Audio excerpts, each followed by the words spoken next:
पत्नी बोली करवा चौथ पर एक साड़ी दिलवाओ, तो हमने कहा करवा चौथ के फायदे बतलाओ।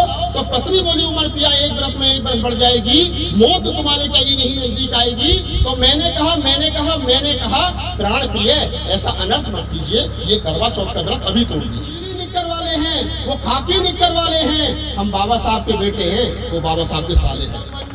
में तमन्ना अभी एक और बाकी है, ये फोटो भी मुकी नोटों पे अभी आनी बाकी है, और दिवाली के दियों से फिर यहाँ पूजते रहे बाबा।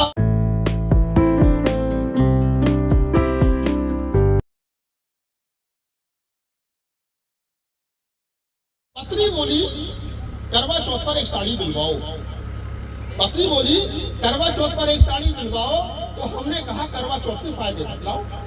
महिलाएं सुने। अच्छा, ये जितनी कुआरी लड़की बैठी है ना, हमारी बेटियां, मैं तो देखता हूँ प्रधान जी, कई बार मैं जब मैं दिल्ली में होता हूँ तो अपने आवास के सामने खड़ा हो जाता हूँ सुबह को, तो देखता हूँ लड़कियों के बाल धुले हुए, पैर में चप्पल नहीं, बिल्कुल नंगे पैर, बालों में जब पानी गिरता हुआ, हाथ में पूजा की थाली लेकर के जा रही बेचारी कहाँ, मंदिर। क्या है क्या, सोमवार का उसका सावन का पहला सोमवार है, तो ये क्या बीमारी है कि अच्छा पति मिलेगा, यही बीमारी ना। कितने सोमवार का व्रत रखना, 16 सोमवार का व्रत रखोगे तो अच्छा पति मिलेगा। अच्छा 32 का रखोगे तो फिर और अच्छा मिलेगा, और 64 का रखोगे तो फिर तो सबसे अच्छा मिलेगा, यही है ना। एक लड़की ने प्रधान जी सोमवार का व्रत रखा 64 वाला, और लड़की की शादी हुई, और शादी होने के बाद में 1 महीने के बाद लड़की मोहल्ले में कॉलोनी में घूमती हुई दिखाई दी। तो मैंने पूछ लिया जनरली, मैं कहा बेटा तेरी तो शादी हो गई थी, हाँ अंकल क्या हो गया, कि पति दारू पी के मारे,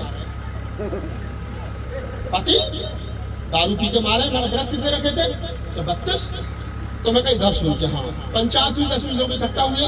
मैंने कहा कि देखो 16 सोमवार का व्रत रखोगे तो गुटखा बीड़ी पान तंबाकू वाला मिलेगा पक्का, 32 वाला रखोगे तो दारू वाला भी मिलेगा, और 64 सोमवार का व्रत रखोगी तो फिर गुटखा बीड़ी पान तंबाकू सिगरेट चरस अफीम गांजा सारे नशा करने वाला मिलेगा। क्यों मिलेगा, क्योंकि मांग किससे रही हो, भोले से, भोले से मांग रही हो ना। और भोले की फैक्ट्री में कैसे पति बनते हैं, जैसा वो खुद है भाई, उसकी फैक्ट्री में वैसे ही पति मिलेंगे ना। अब पति कैसा चाहिए, पति चाहिए आपको पढ़ा लिखा सूटेड बूटेड डॉक्टर अम्बेडकर जैसा। मांग कहाँ रही हो, भोले से। बेटा देसी घी की दुकान पे देसी घी मिलता है, और परचून की दुकान पे दारू की दुकान पे दारू मिलती है। तुम गलती ये कर रही हो, अच्छा पति चाहिए तो बाबा साहब को पढ़ो लिखो, इंजीनियर डॉक्टर बनो, बढ़िया पति मिलेगा। भोले से मांगने जाओगे तो फिर ऐसा ही मिलेगा जैसा मिल रहा है, ठीक है ना। आज के बाद कोई रखोगे व्रत पक्का।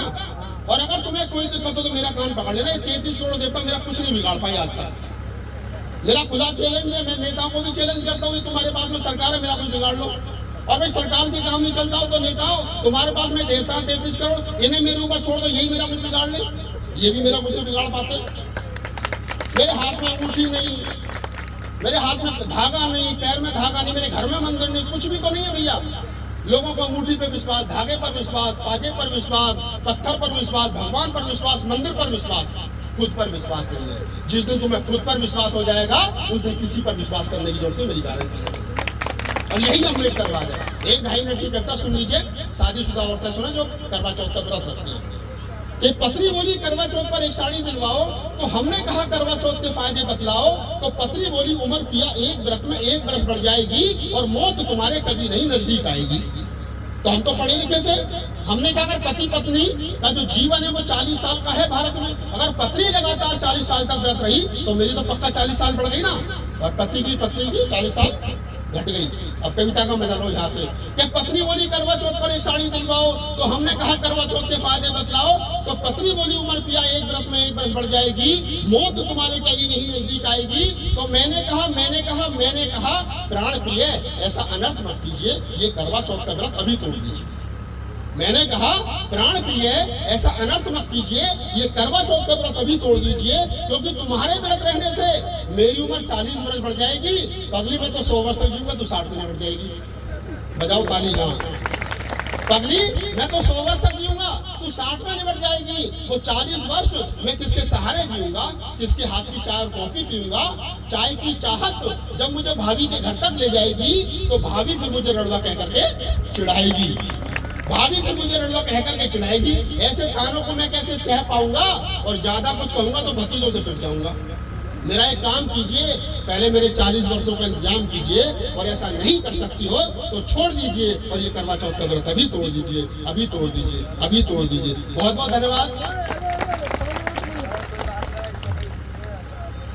कि ना झूठे रिश्ते रखते हैं, ना झूठी शान रखते हैं, दीवाने भीम के हैं हम, अलग पहचान रखते हैं। और महिलाओं, तुम्हारे लिए एक बात कह रहा हूँ कि कभी खामोश बैठोगी, तुम देखती हो ना राहुल नागपाल टीवी पर आ गया, राहुल नागपाल मोबाइल में आ गया, लाइव सुना रहा हूँ तुमको, कि कभी खामोश बैठोगी, कभी कुछ गुनगुनाओगी, मैं उतना याद आऊंगा मुझे जितना बुलाओगी। मैं तुम्हारा हूँ, बेटा हूँ, भाई हूँ, जो भी हूँ, मैं तुम्हारे लिए लड़ता हूँ, उनके लिए लड़ता हूँ। और ये उन्होंने कहा कि एक शेर सुना दीजिए, अंत में सुना देता हूँ कि हम में और उनमें पहचान क्या है जिनसे हमारा झगड़ा है प्रधान जी, कि हम नीली निक्कर वाले हैं। हमारा, मैं तो कहता हूँ ना कि राहुल नागपाल जब पैदा हुआ था तो माँ का घाघरा नीला था। जब मेरा जन्म हुआ था ना तो मेरी माँ ने पेटीकोट नीला पे ही पैदा हुआ, तो वही जन्म बुलंद से दिल्ली रहता हूँ 25 साल से। तो मैंने कहा कि जब मैं पैदा हुआ था तो मेरी माँ का घाघरा नीला था, जब स्कूल जाना शुरू किया तो हाफ पैंट नीला था, जब पहली बार किसी संगठन के सदस्य बने समता सैनिक दल तो उसका झंडा नीला था, और जब पहली बार वोट डाला तो उस पार्टी का रंग नीला था। जब मरेंगे कफन नीला होगा, नीले के साथ गद्दारी नहीं करेंगे। इस रंग को बचाने के, इसके मान सम्मान को बचाने की लड़ाई ताउम्र लड़ते रहेंगे। तब कहता हूँ कि हम नीली निक्कर वाले हैं, वो खाकी निक्कर वाले हैं। खाकी निक्कर वाले समझ गए? आजकल पेंट आ गई उनके पास उधार की। कि हम नीली निक्कर वाले हैं, वो खाकी निक्कर वाले हैं। और अगली पंक्ति आपको ठग से लगे तो सूचित करें कि हम नीली निक्कर वाले हैं, वो खाकी निक्कर वाले हैं। हम बाबा साहब के बेटे हैं, वो बाबा साहब के साले हैं।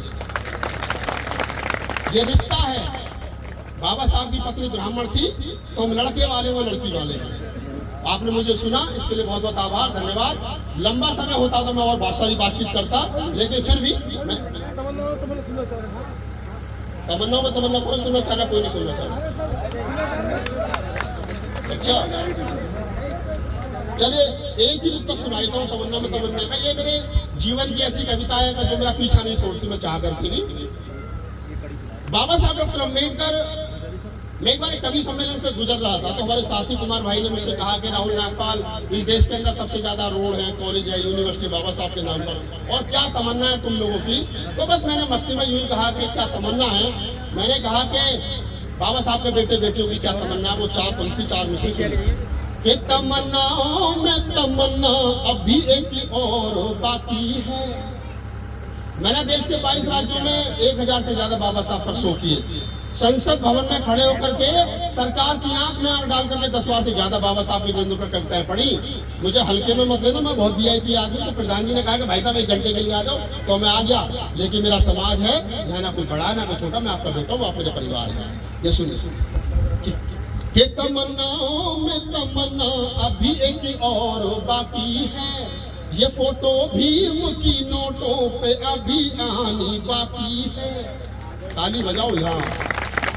मैंने संसद भवन में पहली बार ये कविता सुनाई तो थावरचंद गहलोत, आजकल तो राज्यपाल है, वो पहले मिनिस्टर हुआ करते थे मोदी जी की कैबिनेट में, रामविलास पासवान ने भी पीठ थपथपा के कहने लगे कि राहुल जी आपकी कविताएं बहुत अच्छी होती है, मेरे बच्चे बहुत सुनते हैं। मगर मोदी जी की डर से झूठ बोलो, तुम भी सुनते हो चुप चुप के। ऐसा कौन आदमी तो मुझे नहीं सुनता है? एक वो मैं हरियाणा में सुना रहा था, करनाल में, तो हमारा छोटा भाई है परवीन, उसने गाना गाया था उधम सिंह का भैंसू छोरा में चमार का। वो होटल में लड़ने लगा मुझसे, भैया अगर बाबा साहब की फोटो नोटों पर छपी तो मुन्नी के कोठों पर लुटाए जाएंगे, शीला के गानों पर लुटाई जाएंगे, बाबा साहब की तो बेइज्जती होगी। तो मैंने कहा तू पागल है। बोले क्यों? मैं कहा अगर बाबा साहब की फोटो नोटों पर छपी और मुन्नी के गानों पर, शीला की जवानी पर लुटाई गई, मुन्नी नाच नाच के थक जाएगी, घुंघरू खोलेगी, नीचे से नोट उठाएगी और बाबा साहब को देखेगी और आंखों में आंसू ला करके फिर कहेगी कि हे नारी के मुक्तिदाता, आने में इतनी देर क्यों लगा दी? उसके बाद मुन्नी कभी घुंघरू नहीं बांधेगी, मुन्नी आजाद हो जाएगी।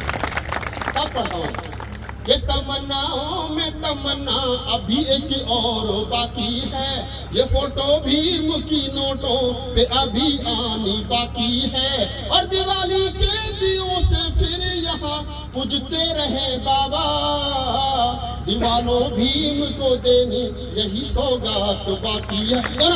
तमन्नाओं में तमन्ना अभी एक और बाकी है, ये फोटो भीम की नोटों पे अभी आनी बाकी है। दिवाली के दियों से फिर यहाँ पूजते रहे बाबा, दीवानों भीम को देनी यही सौगात बाकी है, दीवानों भीम को देनी यही सौगात बाकी है, तमन्नाओं में तमन्ना अभी एक और। बहुत बहुत धन्यवाद, बहुत बहुत आभार। मैं प्रधान जी को पूरे धन्यवाद करता हूँ, उन्होंने मुझे बुलाया, समय की अपनी कमी है, बस इसी बात का गम है, थोड़ा समय की। मिलेंगे कभी तो फिर लंबी बातचीत करेंगे। बहुत बहुत धन्यवाद। हमारे छोटे भाई शशि भूषण जी और उनकी पूरी टीम यहाँ है। आपको रात भर अपने गानों के माध्यम से वो आपको ज्ञान रंजन करेंगे, आप उनको सुनिए और मुझे विदा दीजिए। जय भीम, नमो बुद्धाय।